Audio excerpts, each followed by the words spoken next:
Ayer en su conferencia matutina, al hablar sobre las alertas de seguridad de Estados Unidos eh, sobre varios estados de la República Mexicana, alertas que, pues, digamos, funcionan para avisar a turistas, visitantes que pueden sufrir alguna situación de riesgo al estar en cierta región de México. El presidente Andrés Manuel López Obrador declaró algo que ha llamado mucho la atención. Dijo que México es más seguro que Estados Unidos. Y de esto vamos a platicar con Ricardo Márquez Blas, especialista en temas de seguridad, quien además pues maneja muy bien los números de la inseguridad y hemos platicado varias veces con él al respecto. ¿Cómo está, Ricardo? Hola Pascal, muy buenos días. Un gusto, como siempre, saludarte a ti y al auditorio. Oye, bueno, pues la pregunta directa es esa. ¿Es más seguro México que Estados Unidos? Bueno, la información que se conoce no solamente en México, sino también en Estados Unidos y a nivel internacional, indica que no es así. En la columna de este día, en tu columna de este día, en el Excelsior, ya tú ya mencionas algunas cifras en temas de homicidio. Y para complementar esas cifras, yo referiría a unas cifras del Banco Mundial, Uh -huh. que corresponden al año 2020. La tasa de homicidios en Estados Unidos correspondiente a 2020, la más alta que puede encontrar, que es la del Banco Mundial, es de 7 homicidios por cada 100,000 habitantes. Uh -huh. En el 2020, México registró una tasa de 28 homicidios por cada 100,000 O sea, cuatro veces más. habitantes, 4 veces más Uh -huh. homicidios. Esto es solamente, digamos, en las probabilidades de ser víctima de un homicidio intencional. Pero si hablamos de otras cosas, como ser víctima de un robo o ser víctima de una extorsión o de un secuestro virtual, los números son muchísimo más altos del lado mexicano que del lado norteamericano. Esto con datos oficiales. Pero, y del lado de las vivencias comunes, de las vivencias, digamos, que pueden tenerse diariamente, pues basta con ir a cualquier zona fronteriza, por ejemplo, la zona de Tijuana-San Diego, Uh -huh. y cualquier persona que transite de la ciudad de Tijuana a San Diego, pues puede darse cuenta de la gran diferencia en términos de seguridad, no solamente en términos de la infraestructura urbana, tecnológica, sino también en términos de la seguridad que se siente, se percibe y se registra en ambos lados de la frontera. Uh -huh. Estaba viendo el dato de que en Los Ángeles, en la zona metropolitana de Los Ángeles, que tiene unos 12.5 millones de habitantes, hubo algo así como 350, creo que el dato preciso eran 330 asesinatos el año pasado. Y en el estado de Baja California, que tiene pues 3 veces menos población, en todo el estado de Baja California hubo más de 2,000 asesinatos en 2022. Entonces, digo, ahí está pues una pequeña muestra de las diferencias entre uno y otro país. No hay punto de comparación, desde luego, y digamos, sobre todo con la parte de lo que un ciudadano común puede hacer estando en cualquiera de los dos países. Claramente, bueno, depende de la ciudad, ¿no? Uh -huh. Pero en términos generales, cualquier ciudadano en Estados Unidos puede llevar a sus hijos a la escuela, puede caminar por las calles, Uh -huh. puede transitar por sus carreteras, por sus caminos, etcétera, con un alto nivel de seguridad que no se tiene en México. A menos, claro, que estemos hablando de algunas zonas excepcionales, Sí. como quizá la ciudad de Mérida, o algunas otras ciudades en México que tienen unos niveles de seguridad comparables con algunas ciudades de Estados Unidos, pero en términos generales, como países, claramente México lleva una gran desventaja en términos comparativos, ¿no? Sí. Sin hablar, digamos, de todo el sistema de justicia y todo el sistema de seguridad. Por ejemplo, México tiene en sus cárceles, tiene verdaderos centros de extorsión telefónica desde los cuales salen llamadas para extorsionar a la población, cosa que no se registra en ninguno de los centros penitenciarios en Estados Unidos, al menos hasta lo que se conoce, ¿no? Nada más me quedé pensando en lo que decías de las carreteras y seguramente los amigos que nos escuchan en Nuevo Laredo y Reynosa, pues entenderán lo que estamos diciendo. Yo conozco, porque conozco gente de la zona que prefiere darle la vuelta por el lado estadounidense de la ribera del río Bravo, por ejemplo, para ir de Laredo, Texas a McAllen y luego ir a Reynosa, que irse directamente de Laredo a Reynosa.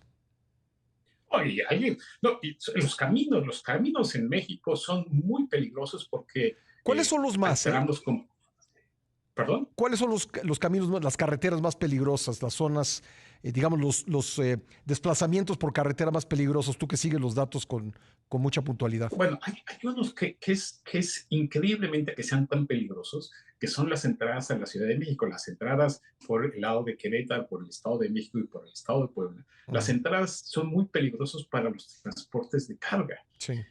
Son las zonas, y claramente están dominadas por la delincuencia, y hemos visto videos recientes de atracos a trailers que traen mercancía en Querétaro, la entrada a la Ciudad de México por el Estado de México o por el lado de Puebla.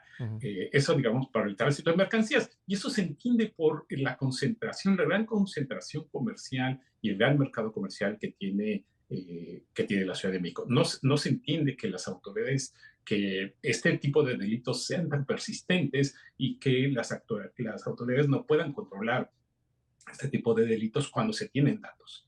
El tema Matamoros y las carreteras, prácticamente cualquier punto de ingreso por la frontera de Tamaulipas es altamente peligrosísimo, sobre todo en la noche.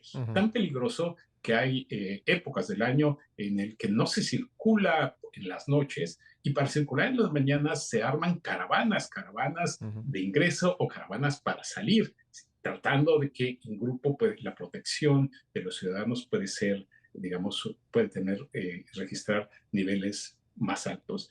Y esto es verdaderamente, iba a decir medieval, pero digamos, colonial o verdaderamente atrasado, porque estas grandes caravanas en el México de los 1800 se hacían para ingresar a la Ciudad de México desde el puerto, desde Veracruz. Sí, cuando estaban los bandidos de Río Frío, por ejemplo, ¿no? Efectivamente, se hacían las caravanas. Sí. Es decir, el tema de la seguridad en los caminos en México es un tema ancestral, pero que ha tenido grandes picos como los picos que tenemos ahora. Oye, también dijo el presidente que, bueno, al criticar los alertas de seguridad, pues dijo que los visitantes y los paisanos, es decir, los mexicanos que viven en Estados Unidos, pues saben la realidad porque no le hacen caso a esas alertas y vienen de todos modos a México y vienen en un número muy importante. ¿Tú por qué dirías que pese a las alertas de seguridad y pese a la información que conocemos sobre distintas carreteras y distintos destinos turísticos, pues sigue viniendo el turismo y no... Porque eso sí es un hecho, sigue viniendo el turismo y no se preocupa por este tipo de alertas. ¿Tú qué explicación encontrarías? Bueno, yo, por parte de los paisanos, no, pues este es su lugar de origen. Aquí está una buena parte de familiares y es una costumbre que tienen, pero hay que ser muy precisos. No tengo los datos a la mano, pero seguramente la cantidad de paisanos de Zacatecas, por ejemplo, que están dispuestos a trasladarse desde Zacatecas hasta el estado de Zacatecas, con las circunstancias actuales que vive el estado, pues, seguramente será significativamente menor. Sí. Ahora, desde luego, el tema de los norteamericanos que ingresan a nuestro país, creo que podrán tener una subvaluación, no tienen una valoración adecuada del riesgo de los distintos riesgos que se corren al ingresar a distintos destinos nacionales. Ya, y simplemente para agregar a lo que dice sobre los paisanos, efectivamente cuando ocurrieron las fiestas de Jerez, la Jerezada que no se pudo llevar a cabo, pues entrevistados que tuvimos, que viven en esa ciudad, nos decían, pues es que este año no llegaron los paisanos. Y esto afectó gravemente las fiestas, particularmente a los taxistas, porque para ellos los paisanos es una fuente de ingreso muy importante. Sí, y sobre todo, pues, una cosa que es muy importante son los prospectos. Es decir, es la situación que se vive actualmente y que hemos padecido desde años atrás. Eh, y el prospecto de que la cosa mejore, francamente, no son nada buenos Ujú. y más bien apunta a que las cosas se vayan deteriorando todavía más, lo cual es posible, pero lo cual también es bastante lamentable dada la situación difícil de seguridad por la que atraviesa el país Pues y las Ricardo, policías del país. sí, te agradezco mucho estos minutos para el programa. Un gusto, como siempre, estimado Pascal. Gracias, gracias a Ricardo Márquez Blas, especialista en temas de seguridad. Y nada más le doy el dato del número total de homicidios en México y Estados Unidos el año pasado, el año 2022. En Estados Unidos hubo 20.138 homicidios, la fuente es el Gun Violence Archive, y en México hubo 30.968, de acuerdo con la secretaria de Seguridad y Protección Ciudadana. Y bueno, hay una gran diferencia entre la población de los dos países. Estados Unidos tiene 332 millones de habitantes y México 127 millones. Así que bueno, ahí están estos datos, pues nada más para pues ponerle información al dicho del presidente ayer de que México es más seguro que Estados Unidos.